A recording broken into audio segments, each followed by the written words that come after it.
一大群居民疯狂冲向体育馆，只看到3个气球悬在空中，在无人机的引导下迅速爆炸，钞票如雨下般从天而降。吃瓜群众从没见过这种好戏，大家拼命挤进钱堆，就连维持秩序的警察也忘了职责，纷纷加入抢钱大军。这是2024年最新推出的韩国惊悚剧。一段奇怪的视频悄悄流传网络，视频中一个男子站在巨大的轮盘前，他双手一用力，轮盘开始快速旋转，屏幕上人名快速交替出现，轮盘慢慢停下来，指针最终停在一个名叫一畅才的人身上，第2轮停在11韩元，第3轮停在割耳朵上。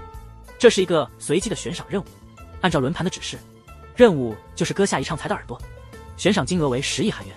大部分网友认为这只是一个恶搞视频，但总有人把它当真。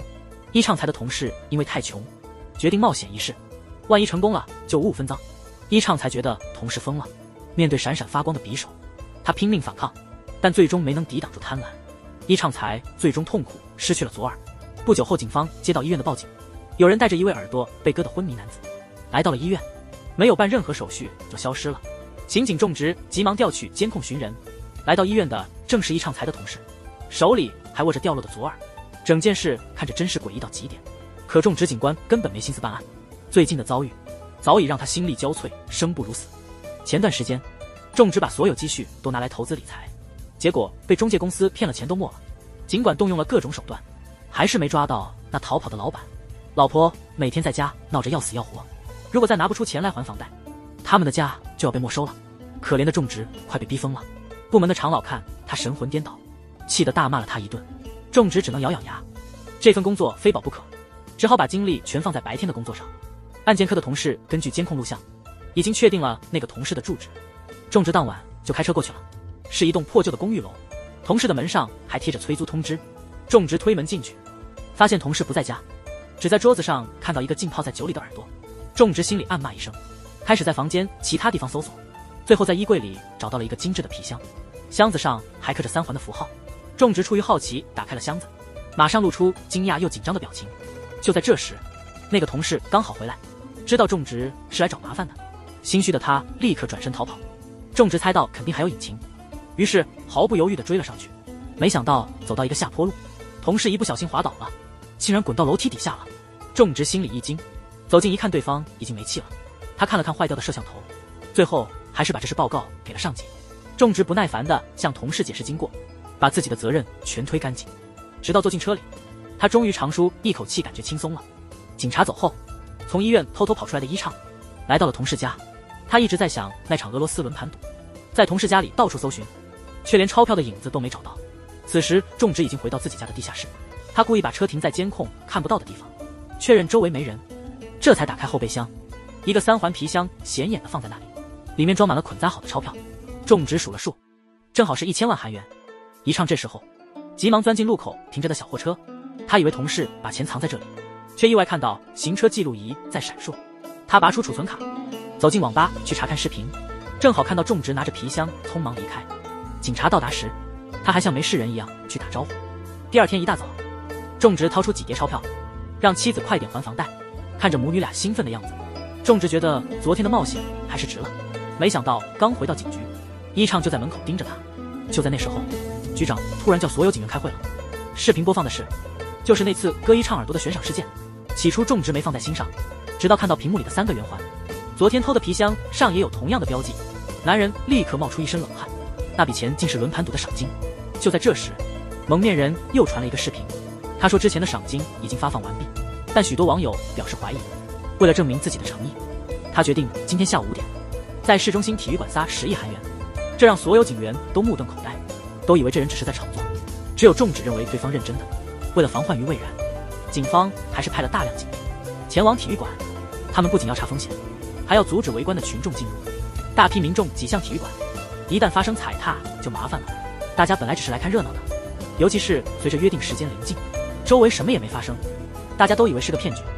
谁知就在这时，3个巨大的氢气球被无人机带着慢慢飘向体育馆。种植马上认出了熟悉的3环标记，下一秒他就往场地中心跑去。而那些围观的群众想到可能会有11亿韩元，一个个都激动得脸红耳赤，有的甚至开始冲破警方的封锁，拼命往里面冲。然而就在这时，无人机的导火索开始燃烧，随着一声巨响，空中的气球同时爆炸，钞票像天女散花一样飘落，纷纷扬扬落下，群众看得更加兴奋了。只有10几名警员在场，根本挡不住这股贪欲的洪流。有人为了多抢些钞票，现场甚至打了起来。更加荒唐的是，越来越多的警员也投入到抢钱大战中，而那个始作俑者蒙面人通过屏幕冷眼旁观这一切。警方最终未能阻止这场闹剧，只是抓回了一些打斗的捣乱者，忙着登记口供信息到深夜。不料神秘的蒙面人再次启动转盘赌悬赏，这次没人再怀疑游戏的真实性，大家屏息紧盯着屏幕，轮盘慢慢转动。新一轮悬赏任务很快显示，那就是刺杀3天后将出狱的杀人犯老金，赏金高达200亿韩元。所有人都目瞪口呆，对普通人来说，这简直是天文数字。最紧张的莫过于负责治安的市局，因轮盘赌事件受关注度极高，警察厅长都亲自来电询问，市局局长都快愁白了头。由于直播地址在境外，抓人或阻止几乎不可能，现在唯一能做的就是确保即将出狱的罪犯老金安全。一旦对方出事，后果不堪设想，那他这局长的位置也保不住了。但大家没料到的是，真正棘手的不是悬赏任务，而是老金本人。这个杀人犯一出狱，立马引起了广泛骚动。虽然周围有不少刑警保护，还是有人忍不住想杀了他。他好不容易坐上了警车，车窗玻璃马上被臭鸡蛋砸得一塌糊涂。这个罪犯到底干了些什么？简直让人民群众愤怒到极点。让我们回到13年前，老金当时是跆拳道馆的教练，先后侵害了数十名女性学员。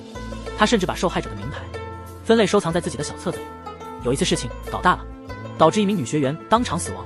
这件事终于引爆了，老金最终被警方逮捕。在指认抛尸地点的那天，死者家属都精神崩溃了。法院最终只判了他15年有期徒刑。后来他在狱中表现不错，得到了减刑的机会，提前2年释放。他本来低调出狱，或许没人注意，结果因为一个轮盘任务，他出狱的消息四处传开，难怪监狱门口那么闹腾。宋直虽然也很不待见这杀人犯，但还是把现状告诉了他。老金现在得做的就是尽力平息民众的愤怒。组长老普还特意准备了台词给他。当老金回到自己家，看到那么多激动的抗议者，他立刻开始表演，严格按照台词来。老金泪流满面的不停地道歉，并说他余下的日子将在自责和痛苦中度过。种植实在是看不下去了，对同事招手就把他拉进了屋子。其实大家最关心的还是老金的安全，这是上级布置的一项艰巨任务。老金恰好利用了这一点。如今他的刑期已满，严格说来他现在是自由之身，他完全有权拒绝警方的任何要求。组长不得不低声下气耐心劝说，这也是为了老金的安全考虑。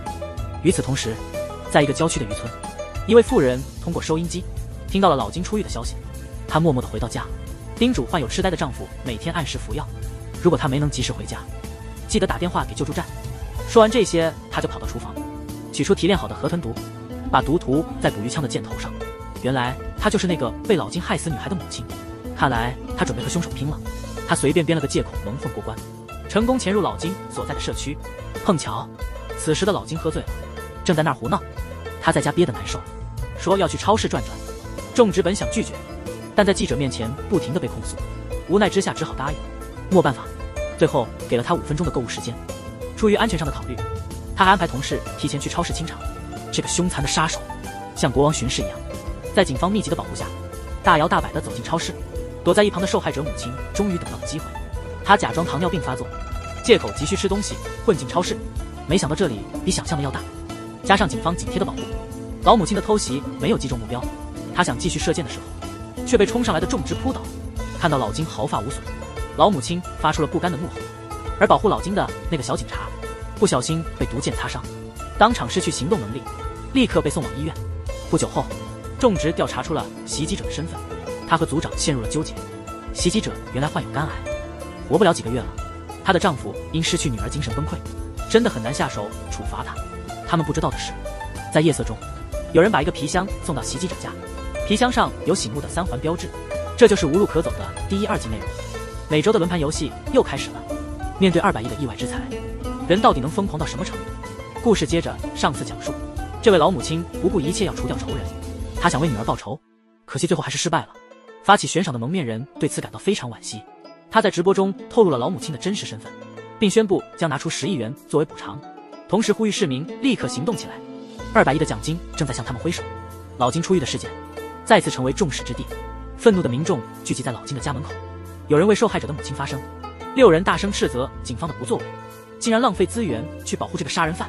就在此时，一位男子站了出来，他爬到了最显眼的楼顶，竟然开始对抗现场的民众。男子自称是李尚凤，一名在职律师，他认为老金的人权被侵犯了，愿意帮助对方恢复自由。2名协警立刻把李尚凤拉了下来，但这男子还是不肯罢休，他威胁说民众违反了集会游行法，打算报警把所有人都逮捕。警察见状却无动于衷，李尚凤甚至还要起诉警方。这时刑警终于出现，强行制止了律师的无理取闹，正准备把他拉走，这时老金突然通过无线电联系，表示想见这位律师。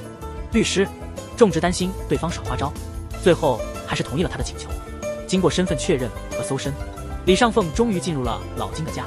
他拿出了事先准备好的律师委托书，只要老金聘请他为法律顾问，他就能重获自由，甚至更多。老金不理解自己既没有钱也没有地位，律师为何要主动帮他？难道仅仅是为了增加曝光率，提升自己的知名度？李尚凤只是摇了摇头，我想要的退休金还没到手呢，等时机成熟，他会毫不犹豫地提出自己的需求。老金眯眼点头，非常欣赏李律师的聪明和果断，却不知道对方这么做完全是出于无奈。前一段时间，李尚凤把所有财产都投入到一个商场开发项目，没想到这个项目因违规被官方叫停，他只好去找财团的大佬李会长求助。对方在商界和政界都很有影响力，对他来说本来只是件小事，李会长却故意岔开话题，开始抱怨现任市长的种种不满，说他太过自信，根本不知道自己的分量，还妄图再次当选市长。李尚凤明白了会长的意图，匆匆告别后，开始调查这位女市长的背景。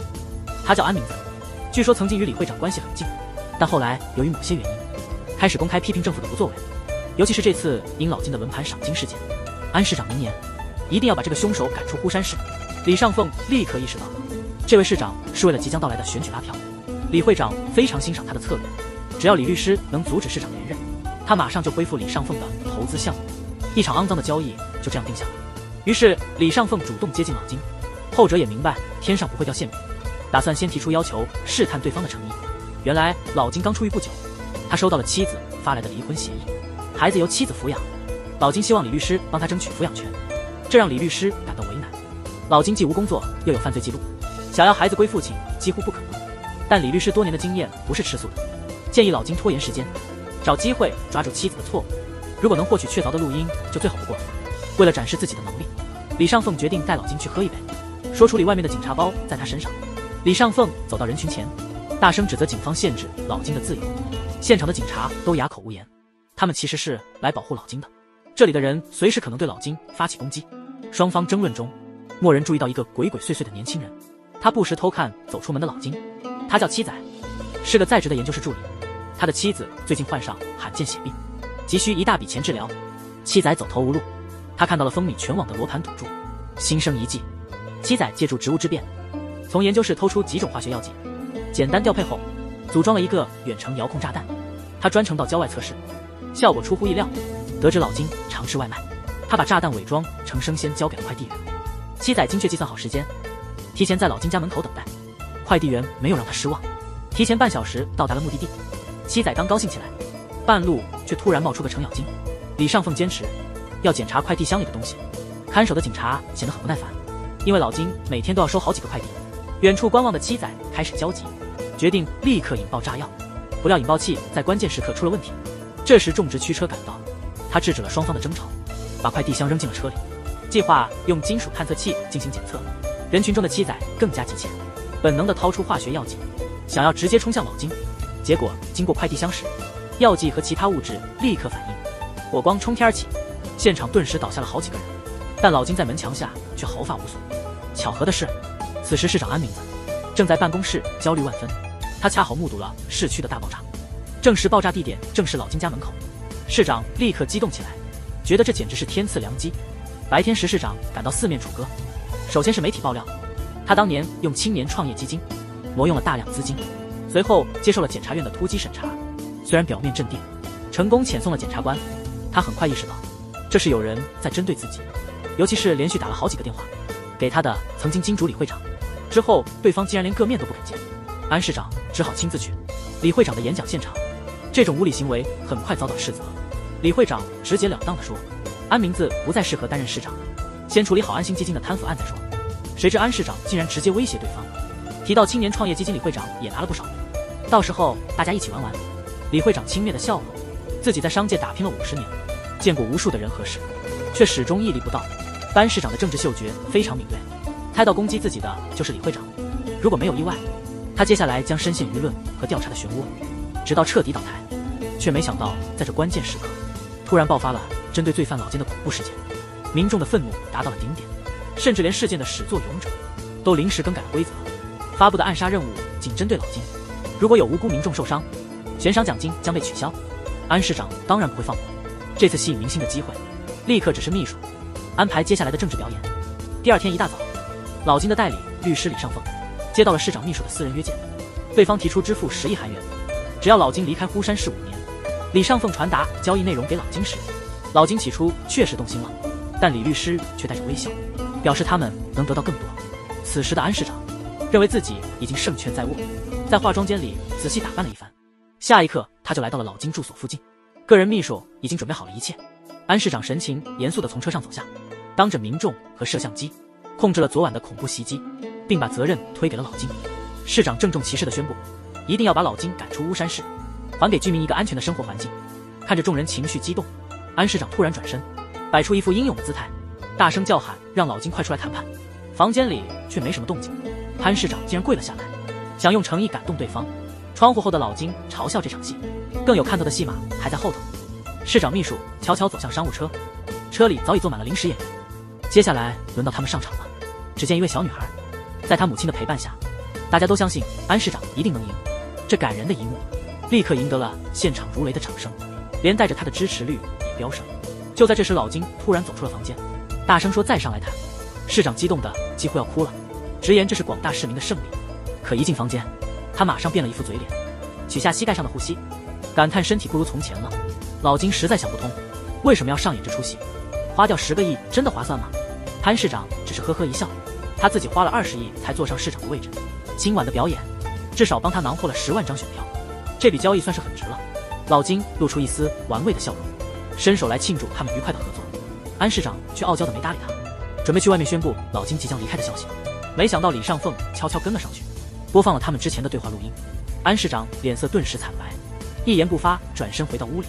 原来这一切都是老金早已设计好的，他不仅仅满足于10亿的报酬，而是把价码提高到了100亿，否则就把录音发给所有媒体。安市长头脑一片混乱，既没答应也没拒绝，转身就走出了房间。现在的他甚至懒得理会记者，径直上了私人车。这次安市长真的栽了。与此同时，警察首长终于得到了信息科的报告，他们找到了轮盘赌蒙面人的 IP 地址，竟然就在警局对面的大楼里。刑警组立即派出特警，严密包围了整栋大楼。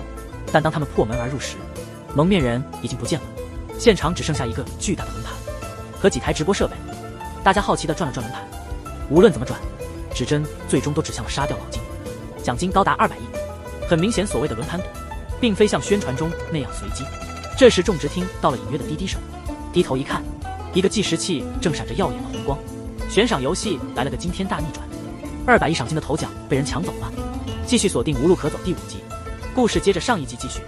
警方用定位技术找到了轮盘赌直播的地点，可惜还是晚了一步，组织游戏的蒙面人已经消失。刑警种植在轮盘下发现了一个盒子，幸好里面不是定时炸弹，只是一个普通的电子控制器。种植反复观看轮盘游戏的录像，希望能找到有用的线索。这时巡警小白拿着笔记本跑来，他说自己发现了重要线索，原来轮盘赌提到的人都在官网的请愿名单上，意味着他们都曾犯错，但没受到应有的法律惩处，包括刚出狱的老金和之前耳朵被悬赏割掉的伊畅才。种植准备沿着线索进一步调查，突然在主持人背后的桌子上看到刻着几个字，仔细一看确认是米店教会，这是当地很有名的教会。种植立马赶到教会总部，发现演讲的牧师号召力很强，讲课时不时来段小笑话，总是逗得大家轻声笑起来。种植猜着牧师可能是轮盘赌的主持人，于是悄悄地跟在牧师后面。可牧师的一天行程完全正常，种植只好亮明身份，直接问他对轮盘赌的想法。牧师意味深长地说，尽管现在的法律还有很多不尽人意的地方，但法律确实能给人带来安全感。他的话铁证如山，无懈可击，种植找不出任何怀疑他的理由。浪费了一整天的他很是焦躁，正想回警局，这时突然接到了妻子的电话。妻子说女儿去警局送衣服了，但到现在还没回家。种植也觉得奇怪，他一直没收到女儿的电话，他们都不知道，女儿一出门就被伊畅才盯上了。他坐公交到站台后就被对方绑架了。仲植刚回到警局，正好看到路边的一个手提包，一看是女儿准备送给他的衣服，他急忙拿起电话想跟妻子说，却听到电话那头是个男人的声音。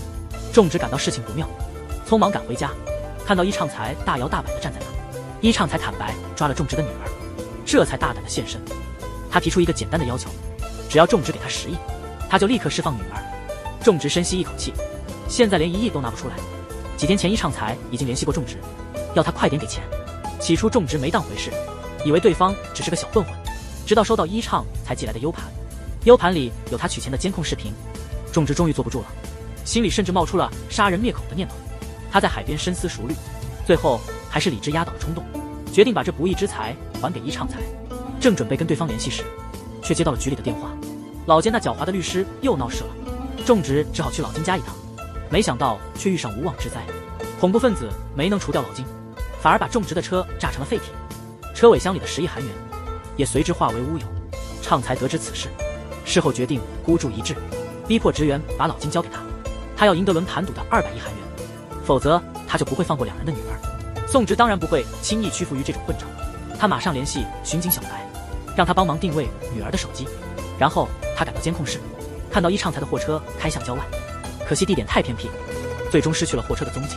这时候的老金正和律师一边喝酒，一边欣赏儿子的小提琴演奏。想不到他这样的人，却有个天才小提琴手儿子，在音乐上有极高的天赋。只是记者采访时，总会问到老金的事。金浩的脸色立刻阴沉下来，因为老金的劣行人尽皆知。不仅金浩受影响，就连他妈妈也常被人嘲笑。老金出狱那天，金浩曾悄悄去过现场，这么热闹的场景，他明白自己平静的日子要结束了。果然，他在学校角落戴着耳机也不得安宁，总有别班的学生来找麻烦。金浩早已习惯了忍气吞声，但这些人就是不肯放过他。金浩唯一的朋友实在忍不住了，大骂这些人不讲理。这时候班主任正好路过，把这些捣乱的学生赶走了。不料放学后，这些人居然抓住金浩的朋友想致富。金浩得知后，拎着汽油桶冲了过去，凭借一股不怕死的勇气，最终把这些无良学生吓跑了。金浩这才意识到自己现在连朋友都交不起。回家后，看到楼梯和大门都被涂上了红漆，尽管他妈妈拼命擦洗，但无法抹去金浩心里的伤痕。幸好他音乐天赋极高，还没高中毕业，就有名校向他伸出橄榄枝。母亲迫不及待想让他去国外留学，但金浩并没有立刻答应，因为他想让妈妈和自己一起出国。母亲的眼神闪烁不定，说自己还有事情要处理。金浩意识到母亲有隐情，所以特别留了个心眼。他看到母亲摆弄坏了的冰箱，然后又在橱柜箱子里藏了什么东西。正当此时，外面有人敲门，一开门竟是老金的律师李尚凤。他来是为了和金浩母亲商讨离婚协议。老金的态度很明确，绝对不会放弃对金浩的抚养权。金武的眼神飘忽不定，思绪不由自主地回到了13年前的一个晚上。老金疲惫地回到家，随手把外套扔给妻子，然后倒头就睡。金武注意到衣服上的破损，还在院子里挖出了大量的麻醉药剂。他意识到老公肯定干了什么天怒人怨的事，于是拿起手机拨打了报警电话。第二天，老金带着金浩去了动物园。金母整个过程都心神不宁，终于等到警方来带走了老金。他报警的原因就是不想让自己的儿子在一个杀人犯的照料下成长。现在老金居然还想争夺金浩的抚养权，金母直接发出狠话，如果老金继续纠缠，他就要亲手杀人。与此同时，金浩悄悄进了母亲的房间，在他的床上竟然发现了一本关于人体解剖的书。男孩心中涌起一股不祥的预感，他悄悄地打开了母亲珍藏的箱子，里面竟然有一把锋利的匕首。看着母亲每天应对着各种压力，金浩心里突然冒出一个大胆的想法。第二天一早，他穿过拥挤的人群，从小路来到了老金居住的后门。他把自己的背包扔进了院子，然后大摇大摆地走向正门。他告诉警员自己是老金的儿子。知情的警员搜身后决定放行。当老金看到金浩的那一刻，激动得几乎要跳起来。尽管这家伙行事糊涂，对待自己的儿子还是满含真情。金浩的眼神有点闪烁，表示自己来是想和父亲喝酒叙旧。老金笑得合不拢嘴，中餐西餐韩餐一个不落全点了一遍。金浩趁机说想回自己房间看看，老爸自然不会说不。他一个人走进2楼的房间，立马打开了后面的窗户。之前扔进来的背包正挂在窗外的树枝上，可惜太远够不着，金浩只好拆下窗帘赶试着去勾。凑巧的是，今天金妈提前下班了，早早就回到家，发现客厅里多了个新冰箱。打开一看，里面有金浩留的字条，原来这冰箱是他卖小提琴换来的，因为今天过后，金浩就不能再拉琴了。这些年妈妈一个人扛着所有，现在他决定要为妈妈做点什么。金妈马上猜到儿子的意图，急忙往老金家跑去。这时金浩已经从2楼出来，桌上满是美食，他却提不起兴趣，只喝了杯酒壮壮胆。警察在对讲机里报告说金母来了，老金高兴地举杯畅饮，却没想到杯底竟然藏着匕首。他赶紧转身，一把抓住金浩，按在桌上。金浩趁机挥出匕首，终于刺中了老金的肚子。这时金母正好进了房间，看到儿子昏迷不醒，他立刻藏起匕首，擦掉指纹后又狠狠地补了老金一刀，确认老金没了动静。金母松了口气，走出房间，大声宣布自己杀了老金。显然他准备为儿子承担所有罪责。这把匕首原是他提前买好的，用来对付老金的，只不过被儿子发现比他先一步行动。以上是无路可走第5集的内容。难道老金就这样结束了吗？刑警种植的赎金问题还没解决，不知道他将如何应对。失去理智的种植，还有上集提到的女市长，她和老金的秘密交易被律师录下了。以市长的强硬性格，肯定不会轻易妥协，毕竟他连以前的金主都敢正面对抗，肯定会对律师采取报复措施。那个录音室无论如何都要得到。理想与现实的差距究竟有多大？这位世界顶级杀手原本计划得很好，为了活捉目标，他绕过了许多警察和记者，来到对面楼的阳台，用橡胶子弹精确击中目标的头部，然后用抛绳枪射向墙壁。杀手纵身一跳，沿着绳索进入目标的家，看着对方像看一个孩子一样，他一把抱起目标，用事先准备好的登山扣带着目标迅速逃离现场。但现实情况是，杀手刚到对面的屋顶，目标竟然已经被人捅死，他只能向金主汇报，任务被迫中断。这位杀手的代号是微笑先生，平时总是带着无害的笑容，但一旦行动起来，简直比地狱的恶魔还要可怕。这次他专程从海外来到韩国，这是因为他接了一个高额悬赏的工作，金主要他活捉1号和2号目标，并且要把他们身上的所有存储设备带走。来到现场踩点后，他才发现1号目标的住所已经被警察和记者围得水泄不通，所以他才制定了前面那个飞跃行动。可惜计划总是赶不上变化，他只好转去找2号目标下手。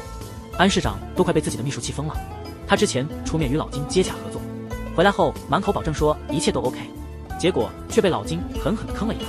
但这还不是最让人气愤的，市长命令秘书找来一位职业杀手，必须活捉老金和他的律师，同时要拿到那份录音。没想到秘书请杀手居然花了11元，看来这些钱并不是他自己掏的，现在连人都没见到，就得支付5亿的预付款。安市长真想直接掐死秘书，万一碰到个骗子怎么办？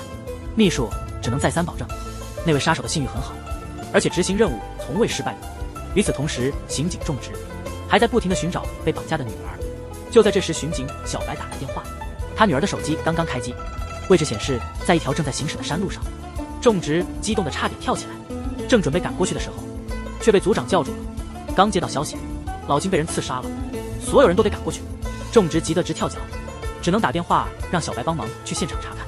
女儿千叮咛嘱咐他，只是去探查情况，我很快就赶来支援。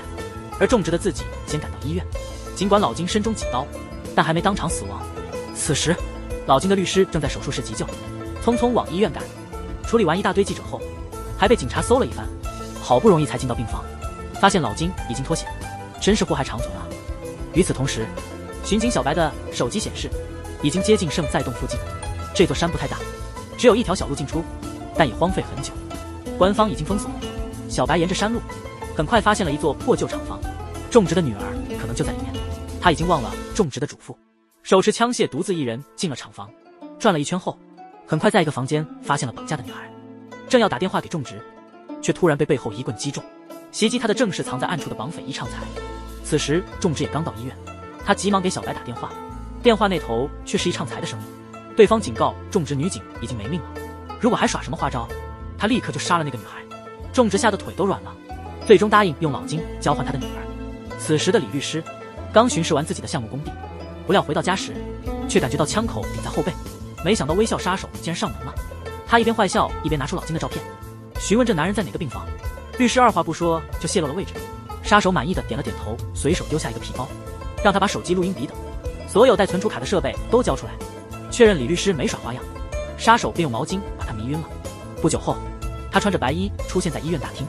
巧合的是，此时种植正打算绑架老金，他以换班为由把警卫都骗走。推门进入病房时，正好老金醒了，种植只好拔枪威胁。这时杀手已经到了病房外，他在走廊上安了好几个烟雾弹，然后走进了老金的病房。杀手反应极快，种植刚要动手就被打晕。他背起老金走出病房，烟雾弹正好喷出浓烟，消防系统随即启动，走廊顿时一片混乱。蓦然注意到背着老金的杀手，种植被水淋醒后，急忙呼叫同事拦截劫匪，但微笑杀手早有逃生计划。此时他已经到了地下车库，看到警车追来，他镇定地撒下铁钉，连续几个急转弯，很快就冲出了车库。警察只能望车尾叹气，唯一的办法是调取道路监控，确定劫匪进了服务站就再也没出来。组长和种植赶紧开车前往，最后在服务区后山找到了劫匪的车，显然是故意丢在这儿的。抱着侥幸心理，组长命令大批警员四处搜寻，同时让种植在附近公路上转悠。两人却不知道，微笑杀手早已把2个目标带到了郊外的别墅。金主安市长和秘书急匆匆地赶到，这是双方预先约定的交易地点。看到老金和李律师，市长立马笑开了花，直言不讳。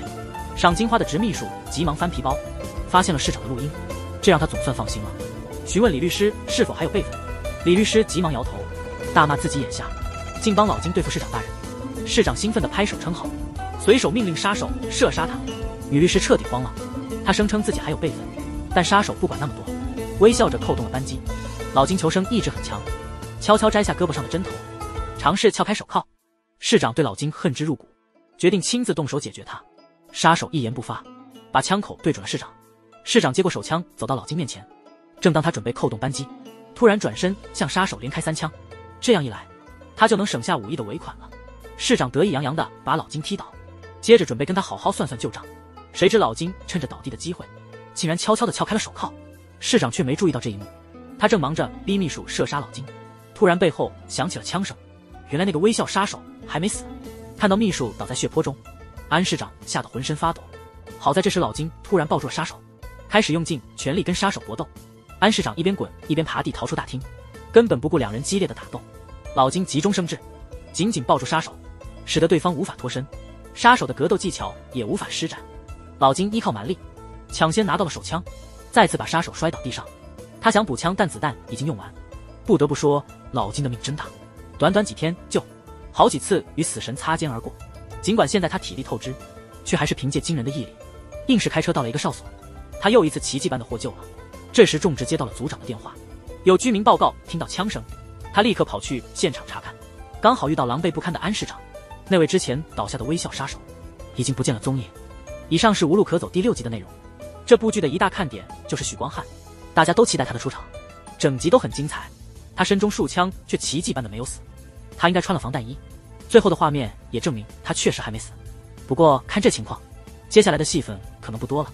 下周将迎来这季的大结局，轮盘赌的真相终将明晰。这种设置只是编剧家的一点点花招，这剧其实不是讲轮盘赌的，更多是关于黑色幽默下的权力斗争。所有的矛盾都聚焦在警方，他们要保护的是一个罪大恶极的杀人犯，那些想杀他的人反倒成了值得同情的一方。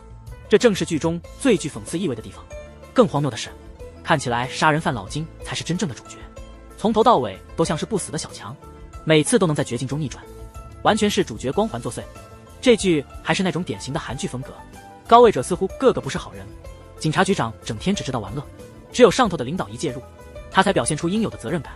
市长的行为更是让人哭笑不得，为了支持率什么都能做，甚至公开下跪，还在谈话中提到过他在柏油路上滚过，在媒体面前一套，背后完全是另一套。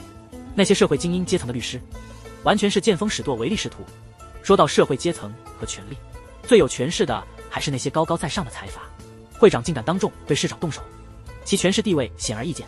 可以说这些都是剧中的精彩之处，只有在韩剧里才能一口气看个够。今天的内容就到这里，喜欢的朋友请继续关注，下期节目见。这个男人真是顽强的像小强，普通的手段根本奈何不了他，连顶级职业杀手都束手无策。各大媒体纷纷报道昨晚在私人别墅发生的惨案，市长的亲信和秘书被杀，老金下落不明。市长虽然被救出，但现在像丧家之犬一样，完全被金主们抛弃。刑警种植几乎要崩溃，绑匪再次威胁，今天如果不交出老金，就只能去收女儿的尸体。幸好警方很快接到线索，众所周知的老金躲在郊区的诊所，昨晚自驾车到少岛求救。警方知道这是如同定时炸弹，因此没敢大张旗鼓，悄悄通知市警方。种植和组长急忙赶到，确认那就是老金，立刻准备呼叫特警支援。种植终于松了口气，现在不顾一切警察责任，只想快点用老金交换女儿，赶紧救回自己的女儿。确认救护车可以离开，他回到病房，向同事道了歉，然后将手枪指向组长，把两人都制住，推着昏迷的老金，快速移至救护车。刚关上车门，正好遇到当地的2个巡警，他们手上的装备怎么能比得上刑警的真枪实弹呢？种植带着老金成功逃离了医院。当绑匪一畅得知这个消息时，高兴的几乎要跳起来。连续几天的紧张和压力已经让他精神几近崩溃，特别是在杀掉那名女巡警后，老金的女儿吓得不敢出声，害怕自己会遭遇同样的命运。想到即将得到的200亿赏金，一畅才总算镇定了一些。他只是先将人质送往郊区的一个隧道，同时被误伤的同事已经获救。原来种植用的是空包弹，组长骂骂咧咧，但也猜到种植可能遇到麻烦了。他绝不仅仅是为了赏金绑架老金，可种植的电话一直无人接听，组长也被署长痛骂一顿。而此时的种植已经把老金带到了劫匪指定的隧道，确保没有任何诡计，一畅才让种植把车钥匙留下后离开。但种植没那么容易上当，坚持要见到女儿才交人。一畅才早有准备，声称女儿就在前面的车里，警告如果不快点救人，对方可能会有生命危险。种植急于救女，冲向前方的轿车，打开车尾箱后愣住了，发现女儿根本不在车里。而此时一畅已经带着老金逃出隧道，种植跳上轿车准备追赶，却发现车钥匙不见了。幸好他事先留了一手，在昏迷的老金身上安装了定位器，即使一畅才中途换车也能追踪。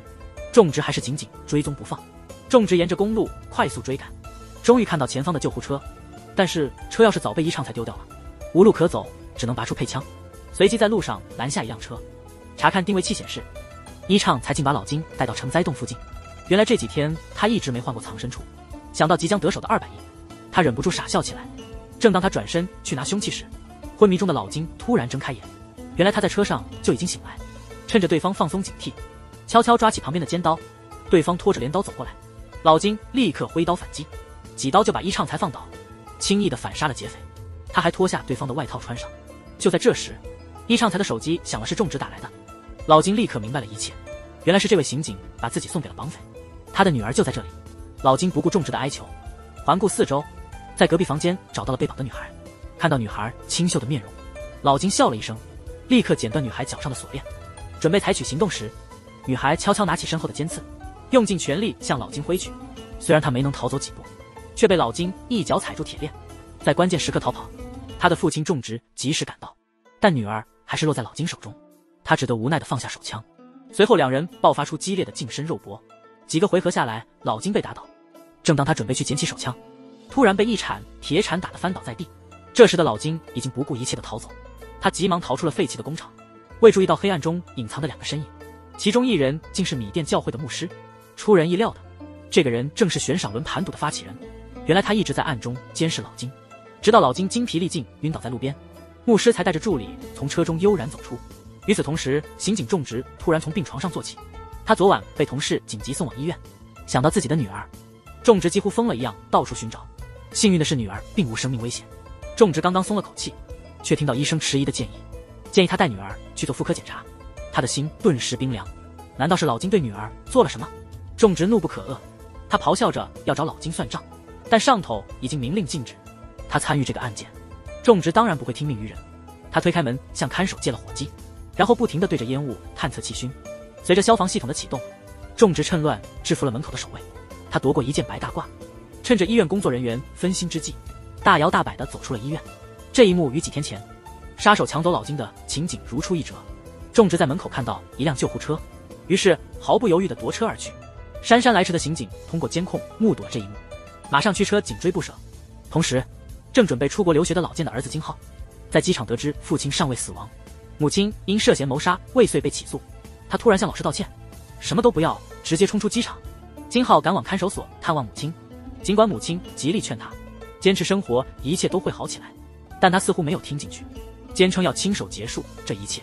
母亲明白他打算去暗杀老健，在牢房里痛哭流涕。在返回的路上，一辆商务车停在路边，车上是一位缅甸教会的牧师。牧师带他去了自己的福利院，询问他为什么想杀父亲老健，仅仅是因为仇恨吗？真正的复仇不是杀死一个人，而是让他永生永世都活在恐惧和耻辱中。金浩和他母亲一生都在痛苦中度过，即使杀了老健，余生仍将在地狱中度过。然后他开始讲述自己的悲惨经历。袁三还很小的时候，就参加了一个重要的法庭审判，审判那个侵犯他母亲的男人。但在律师的辩护下，那人仅被判2年。小男孩天真的问刑警：2年是不是很长时间？到时候他妈妈会不会也恢复如初？之后他母亲为了治愈心灵创伤，加入了米甸教会，成为忠诚的信徒。谁料教会中的中年牧师竟是个禽兽，竟对袁母下药并侵犯他。袁三一怒之下差点当场打死牧师，结果却被警察拦下。没想到第2天一早，他的母亲就在宿舍自杀了。从那时起，袁三开始仇恨社会的所有不公。直到他后来有了钱，他亲手创立了轮盘赌游戏，让那些未受到应有惩罚的罪犯继续为自己的行为赎罪。以前有个人依唱财在服务店不付钱，甚至误将店铺烧毁，让负债累累的老板娘最终选择自杀。罪魁祸首依唱财却还过着逍遥自在的生活。因此袁三通过轮盘赌，让他体验被朋友出卖和四处被算计的恐惧。而那个罪大恶极的老金只判了10几年就释放了。所以袁三决定用自己的方式继续对他进行惩戒。至于那个侵犯他母亲的牧师，虽然没受法律制裁，却遭到袁三的特别关照。他用特殊药剂让对方变成了只能思考却无法表达的植物人。他无处不带着那牧师。在外人看来，袁三是个重情重义的接班人，只有他自己知道，这个男人实际上是个恶魔。牧师曾多次想要自杀，但现在他根本做不到这一点。袁三就是要让牧师永远活在生不如死的痛苦中。天昊听完后恍然大悟，原来恨一个人可以至此深重，报复的方式真是多种多样。这时候的刑警种植依靠老金身上的定位器，终于抵达了米甸教会总部。只见大门紧锁，他从旁边的走廊翻墙进去。种植心里异常确定，那个轮盘赌肯定和米甸教会有牵连，特别是当他看到办公室亮起的3环标志图案。真是遗憾，老金身上的定位器早被发现了。种植最终空手而归。同时袁三带着金浩来到郊区的一个教堂，一推门看到老金被绑在大堂中央。只见那男人拿出一管药剂，解释说这能让人体验5分钟的极度痛苦，之后由于器官衰竭而死。是让老金痛苦5分钟，还是痛苦终生，这要看金浩的决定。但为了公平，袁三把老金的位置公开了，5分钟内肯定有人赶来。他好奇老金将如何面对想杀他的那个小男孩。金浩会怎么选择呢？平民为了200亿的赏金会有什么疯狂行为？这个男孩心里极度矛盾，不知道该怎么办。对待罪大恶极的父亲，想到母亲因此辛苦大半生，他终于拿起了致命的针筒。突然老金开口了，他阻止了自己的儿子，忏悔道如果没有他，金浩和他妈妈或许能过上幸福生活。说着说着，他的声音哽咽了。男孩心软了，正要放下手中的针管，老金突然紧抓住他的手腕，确认金浩不再构成威胁。他终于摘下了面具，怒斥儿子不孝，竟敢对自己下手。这时候门外的袁三听到了动静，刚走进大厅就被老金用雕像砸倒，大声质问为何要这样折磨他。他明明已经坐牢赎了罪。袁三忽然精神一振，谁说你已经偿还了？老金怒吼道，自己遵守了国家的法律。袁三轻笑一声，表示那远远不够。你知道现在谁最想杀你吗？话音未落，一根烛台刺进了老金的身体。原来是刚苏醒的金浩。老金这下真的怒了，怒斥儿子被鬼迷心窍。他却不理解这些年自己给儿子带来了多少屈辱。就在金浩准备下死手时，刑警种植恰好赶到。他刚搜查完米甸教会，正好接到了老金的位置消息，两地距离并不远。种植是第一个赶到现场的，在他的极力劝说下，金浩最终平息了杀意。老金将受到法律的审判，何必让自己的前程陷入泥潭？这时候种植注意到了一旁的袁三，正打算把他一并逮捕，谁知道袁三却显得很镇定，因为那些被老金消息吸引来的贪婪之徒已经纷纷赶到。他们为了眼前的200亿，已经完全失去了理智，即使种植开枪示警，也没法扑灭人们的贪心。最终还是死亡的恐惧让众人稍微冷静了一些。可惜种植辛苦营造的对峙局面却被老金破坏，他竟然拿自己的儿子当人质，试图逃离这个乱局。老金很快就意识到，随着种植的注意力被转移，那些贪婪的人竟准备行动。这次他彻底绝望了，叮嘱儿子要好好学习，然后高高举起针管。种植抓住机会开枪了，子弹精准地命中了心脏。这次老金真的死了。不久后，其他刑警也赶到了现场。这时种植才注意到，牧师袁三不知去向。老金的死很快再次引起轰动，但让刑警惊讶的是，袁三所有的身份证件全都是假的，好像这个人从未存在过一样。唯一值得庆幸的是，种植的女儿终于醒了，现在只需等她康复出院。当他从医院回家时，发现门口有个快递，打开一看，一个醒目的3环标志映入眼帘，竟然是一张境外银行发行的200亿支票。没想到杀死老金的巨额赏金，最终落入了种植的手中。这说明悬赏还没结束。几个月来，种植一直在努力追查悬赏背后的真正主谋。那天，他依靠搜集到的线索，终于确定了一个郊外庄园。没想到有人比他更早一步到达，正是国际知名的杀手微笑先生。